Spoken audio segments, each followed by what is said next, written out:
আসসালামু আলাইকুম, hello everyone, welcome to A mini blog. তো আজকে রাজশাহীতে দুপুরের সময় কিন্তু অনেক বৃষ্টি হচ্ছিল। আপনারা যারা রাজশাহীতে আছেন তারা কিন্তু সবাই জানেন রাজশাহীতে বিগত 2-3 দিন ধরে খুব বৃষ্টি হচ্ছে। তো আজও বৃষ্টিটা কিন্তু ঠিক দুপুরের সময় হচ্ছিল। তো আজকেও আমার বৃষ্টিতে ভেজা হয়নি।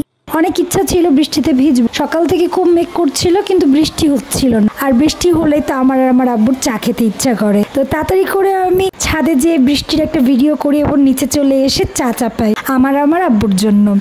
আমার আম্মু আর আমার ছোট বোন কিন্তু রচা খায়, কিন্তু আমার আব্বুর কিন্তু দুধ চাটাই পছন্দ। তো এই কারণে আম্মু আর আমার ছোট বোনের জন্য বাদ দিয়ে শুধুমাত্র আমার আব্বুর জন্য আমি চা বানাতে লাগি। তো আমি কিন্তু চা বানানোর সময় একটা ব্যাড হ্যাবিট আছে আমার।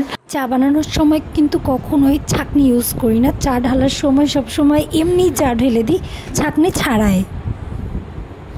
আমাদের চাটা রেডি হয়ে যায় আর আমি আর আমার আব্বু চা খাওয়ার জন্য একদম রেডি। কখন থেকে ওয়েট করছিলাম চা খাবো। চা নিয়ে বৃষ্টি উপভোগ করতে খুব ভালো লাগে। কার কার আপনাদের চায়ের সাথে বৃষ্টি উপভোগ করতে ভালো লাগে আমাকে কমেন্ট করে অবশ্যই জানাবেন। আজকের মতো এখানেই শেষ। আল্লাহ হাফেজ।